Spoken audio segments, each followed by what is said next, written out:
everyone, welcome to my channel 10 Ways to Wear It. I am Alicia and welcome to another episode of Couch Chronicles, where I just sit down and chit chat with you guys about whatever is on my mind. I told you all in my last Couch Chronicles that I would talk about my weight loss journey and basically how I lost weight. So that's what we're digging into today. So I didn't want to have food and be talking about weight loss because I think that is just, no, it's not for me. I just end up here eating fries or something. But anyway, we're going to talk about my weight loss journey. I'm going to open up with you guys and tell y'all all the tea. You've asked a million times. So many people have asked, how did you lose weight? How did you lose weight or whatever? My weight fluctuates so much that I don't even know how y'all can ask me that. But I do have some things to share with y'all. So if you want to sit down, chit chat with me and find out about my weight loss journey, which is ongoing, stay tuned for this video. Okay, you guys, so digging right into the topic, I'll start pretty much with my childhood. I've always been a big girl. I am an identical twin, and both of us have always been pretty stout girls. So I wouldn't say my sister, I've always been a little bit bigger than her. I think right now we're pretty much the same size, but as babies I was always bigger. And I think my mom used to say that I would finish my bottle first every time, and then I would take my sister's and drink hers. And in the womb I took most of the nutrients because my sister had asthma as a kid. She had really severe eczema and I had neither, and so I used to feel so bad for my sister. But they say that one twin usually does come out a little bit stronger, so I took a lot of the nutrients and stuff from my sis. But trust me, she done made up for it, okay? My sister's super strong and she's pretty fit, and yeah, she takes good care of herself. But yeah, I've always been a big girl. I was chubby as a kid. I've been called every fat name you can be called. I've been called fat names from my own parents. Never from my dad. He's never called me fat or, you know, fat ass or anything like that. But my mom has. So mama, if you see this, you have. You know, you gotta own your stuff. But that didn't help, you know, being called those names, being treated badly because you're heavy. It didn't help. It just added to me wanting to eat more and get even fatter and feel even worse about myself. So I struggled so much as a kid.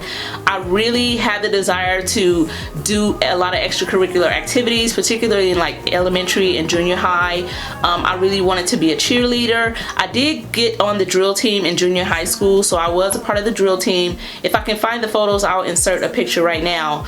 But I did make it on there. But like I said, I was always kind of a chubby girl. I never was one of those thin girls. I always had a little belly and whatnot. And you know, I was okay with it. But it's like, what starts to affect you being overweight is that other people constantly remind you they're not okay with it. Like, you can be cool. Like, I was still cool. I was confident. I still like myself. But it was the constant reminders from other people that you're fat, you're not that cute, whatever, that started to affect me. And that just makes you eat more and makes you get fatter. And so I really struggled with that as a kid. Not to mention, when people want to insult you and you have an issue like that, that's always the insult they go for. It's always going to be the fat thing, you know, no matter how cute you are, how pretty you are. It's always like, oh, you're fat ass, or you fat, or, you know, oh, she too big for me, and blah, blah, blah. I heard that a lot from boys growing up. You know, it was like they thought I had a cool personality and whatnot, but because I wasn't the pretty girl, you know, it was like, oh, they wanted to do the sneak thing, which I'd never been down with, or it was like, nah, you just a little too chunky for me, or whatever, you know, you're not the arm candy that I need. So the struggle was real growing up, being a chubby kid. And that's why for me, when I have kids, when I have kids, I just want to protect them as much as I can. I want to keep them healthy, for one, because, you know, weight is a part of health, and I don't want my kids to be overweight. I know sometimes there's hereditary factors in your weight, but I'm gonna do everything that I can to not make them get overweight, because I don't want them to go through what I went through. I want them to have the best life possible. I want them to have all the friends they can have. I don't want them to be being bullied or beat up on or harassed or treated badly or left out or isolated, you know, because they are chubby. And that's something that we can control. I know that it is hard. This is definitely not a diss to any parents out there, because I'm a fat kid too. And but I think there's things that people can do to protect their kids. Sometimes the hereditary genes just overtake anything you're trying to do, so kids will have a little extra weight sometimes. But I think for the most part, a child getting severely obese we can do something about that. But yeah, if I can prevent my kids from going through any of the things that I went through, I definitely am going to try. So that's just a little breakdown of my childhood. I've always been a fat kid. I was a fat baby. I was a fat kid. I struggled with it. I went through a lot, okay? So like I was saying, in junior high is when I really wanted to break into playing sports and like doing some extracurricular activities. I got on the drill team in junior high school, and then also me and my sister played volleyball. So I kind of started to break into sports, and that did help me a little bit with getting my weight under control, having those extra things going on. And it's not like I didn't have an active childhood. I had a lot of cousins around me. We constantly played. We were always outside doing something.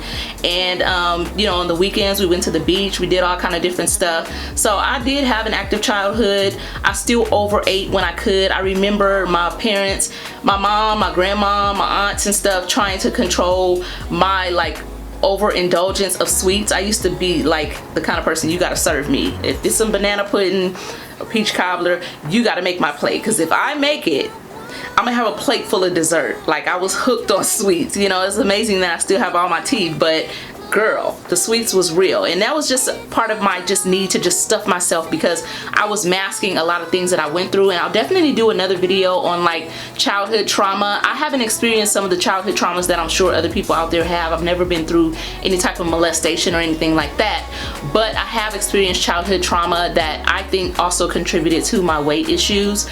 But I'll talk about that in another video. But the overindulgence came from me trying to mask my childhood traumas, you know, the things that I was dealing with, you know, having parents that weren't really there taking care of me the way they should have and stuff like that. So you find different ways to kind of mask those feelings, and that's what I was doing with food and dessert and stuff like that. And so I would get a little crazy, and sometimes I would get in trouble. I remember getting my butt whooped, you know, for making like a whole plate of peach cobbler one day. Like, I literally like scraped the whole top of the crust off the thing, and was like, my grandmother was like, what the hell? Are you crazy? It was that bad, y'all. It was that bad, okay? And I deserved that whooping. But you know, it really manifested itself, those childhood traumas. And so getting into like extracurricular activities kind of helped me to kind of rein in my weight a little bit. So I did start to drop some going into high school from junior high. And then in high school I started playing softball, so that was also great. That got me in really great shape, running around on the field. And then our Coach Jim was like tough, you know what I'm saying? So we had to run laps, and you know, and I would do softball practice after school. So it really did help me to get in shape in school, but I still struggled a lot. And then when I left high school, I didn't have that anymore. I didn't have that extracurricular activity to keep me in shape, to keep me, you know, my legs got so muscular, I got so fit. I loved my body during that time, because like it was like, wow, like my legs were girl. But I remember my brother used to make fun of me though. He used to say I have the buffest legs. He used to call me He-Man, because my calves and stuff were like huge and my legs were like really tight and big. And my older brother used to make fun of me, but I love them legs. I wish I had them legs today. I used to think they was too big and muscular back then, but I wish I had them today. But you know, there's still some remnants of those legs here, okay? But that kept me in shape in high school. But when I got out of there, it was just like, girl, the whole fat kid came back. The whole fat kid came back. Like 2 of that fat kid came back. So I got out of high school and I pretty much went straight into the workforce from school. I started working 2 full-time jobs, and I also started pursuing an acting career at that time. I had always wanted to be an actress since I was younger. I just didn't have the confidence. I didn't have the encouragement. I didn't have the support that I needed. But even without that, I managed to do some pretty amazing things, including join SAG, the Screen Actors Guild, and AFTRA, the American Federation of Television and Radio Artists. I joined both of those unions on my own. I got 2 speaking roles on my own. I was taking the bus to auditions and all kind of stuff. I joined a background agency, so I just wanted to be on set, so I joined that. I did all that without any support.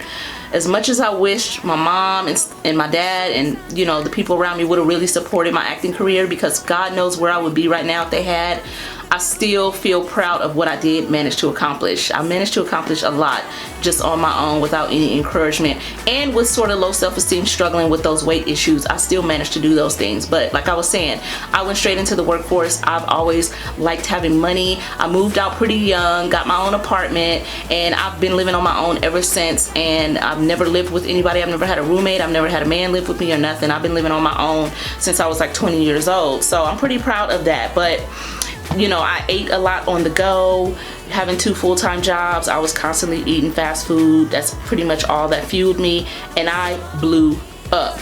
By the time I was probably 25, I was huge, and I mean huge.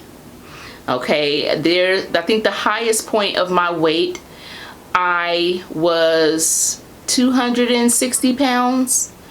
Maybe 258, something like that. But I was so unhappy.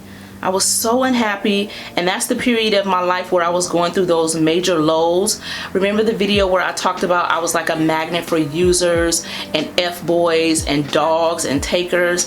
That was that point in my life, you know, where I just kept attracting those type of people because my self-esteem was so low. The gates were just wide open for all these users and stuff to like just come in. All they had to do was just flatter me a little bit, and there I was, you know, tricking off. You know what I'm saying? Y'all know what I'm saying.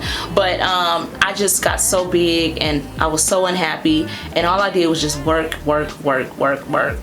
and it was just not a good place in my life, and I knew I had to do something. So I got a really good job with the federal courts. I started going to college because I decided I wanted to get me a degree, at least a couple of associate's degrees. And so I did start making some changes that eventually helped me make the change to my weight. I got a job with the federal courts, and it was a really good, pretty good paying job, and I just loved it there. I loved the people there. They became like family, my coworkers. Cameron Smith, Vicky Harris, some of them might watch these videos, Nynetta Brown, Kim, Warren, I'm calling out names, Michelle Reese, they might watch my videos. I know they watch my videos, so they know who they are. But the people that I work with at the courts became like family, and they were so encouraging to me, and they just really brought out the best in me. And it was just one of those jobs that your coworkers are like family. It's the best ever when you go to work and the people that you work with you absolutely love, and they love you. It was just the most amazing time. My supervisor Vicky, she is still like a mother to me. I love her so much. But anyway, that job with the federal courts downtown LA helped me to really decide that I was going to make some changes in my life. So now that I've told y'all the history, moving into, you know, childhood, into those junior years, into high school, and then out of high school where I really just blew up, let me tell y'all where the weight loss journey starts. So in about 2007 is when I decided, you know what, I've tried everything under the sun to lose weight myself, and I had tried everything. I even had an in-home trainer for a while, and you know that is expensive. I had a guy coming to work out with me at home. He was helping me plan out my meals and everything, and I would just yo-yo. I would lose the weight and then I would gain. I would lose and I would gain. I would lose and I would gain. It would never be consistent. It would never stay off, and I just got so tired of that, and I said, you know what, I have to do what I have to do at this point to really find my joy. And even though your joy in your life should never be based around your weight, we all know that how you feel about yourself physically affects everything else about how you feel about yourself. Like, let's just be real. Your looks shouldn't be the entire part of how you feel and your happiness as far as yourself, but we all know it is a big part of it. And that's why I just always am an advocate for allowing people to do whatever they need to do to find their joy in life, to be happy, because life is short and life is pretty brutal. So whatever's gonna make you happy, do it, girlfriend. So I decided to go ahead and get weight loss surgery. So I got weight loss surgery, you guys. I have the lap band. I still have it today. So some of you guys have asked, you know, how did you ultimately lose weight? I got the lap band. My doctor was Dr. Jeremy Corman at Marina Del Rey Hospital, and he is a pioneer in the field of the lap band because he actually invented the tool that keeps the lap band in place. He's actually the inventor of that, because before, I guess when people would get it, it would slide up towards their esophagus, or it would slide down, it would move. So he invented the thing to the method that they use to kind of keep it in place. So that's my doctor that did my surgery. So when I decided I was going to get the weight loss surgery, I said, you know what, I am going to need some help. If I'm really going to lose this weight and keep it off, this has been a lifelong struggle. I know that I'm gonna need some help, and the lap band was just the help that I needed. And the reason why I'm sharing this with you all is because I think transparency is important. When people look up to you and when people trust you to, you know, influence them in any kind of way, transparency is important. And like, you know, I follow some amazing influencers. One influencer that I absolutely love is The Real Yanni, and she is very open about the fact that she's had weight loss surgery. She has an amazing body, y'all. She looks absolutely amazing, but she's open about that. And I just think there's a lot of people who are like ashamed of it. It's like, why are you ashamed to do something for your health and that makes you happy? Why are you ashamed to share it? Other people might need that encouragement. They might need that last little kick to say, you know, I'm gonna do it too. I'm so unhappy. I'm having all these health issues going on. I'm gonna do it too. So if I'm doing that for somebody by sharing my story, that makes me happy. So yes, I got the lap band surgery. I got it in 2009. By then I was working where I work now, which you guys know I work for a law enforcement agency. So I just took some time off, got my surgery, and bam, I am so happy that I did it.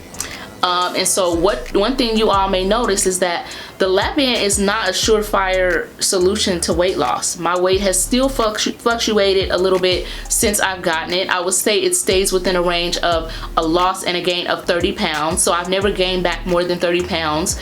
And you know, but I have gained. You guys might notice from my videos, sometimes you might notice like, oh, she looks like she gained a little bit of weight. Oh, she looks like she's losing weight. Oh, she looks like she gained some weight. Oh, she looks like she's losing some weight. So it's not a surefire solution at all.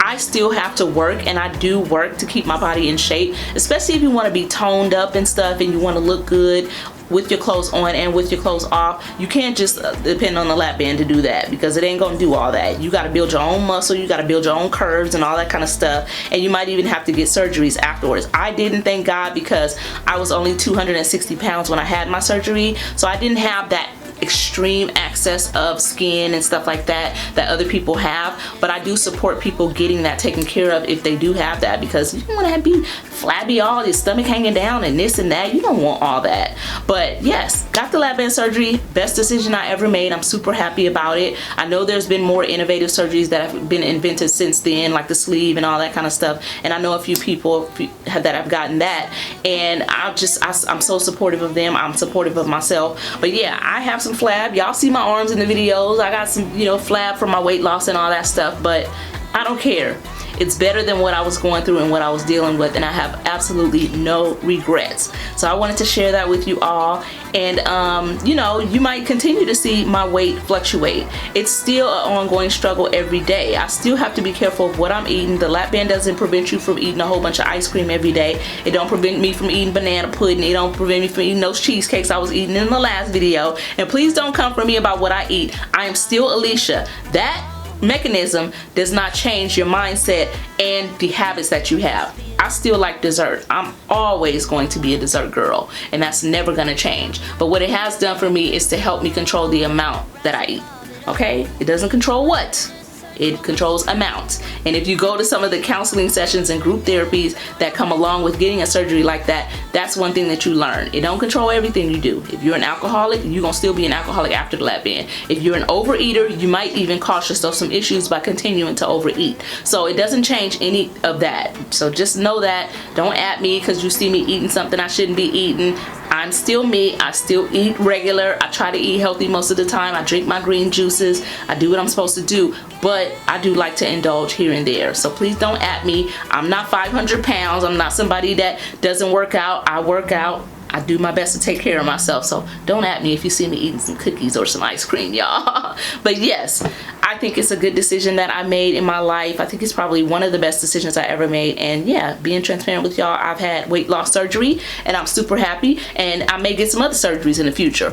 I'm holding off until I have kids to do all what I want to do. But yeah, if you're thinking about doing it, weigh your options, explore, and honey, do whatever makes you happy, because life is short and it ain't all that great sometimes.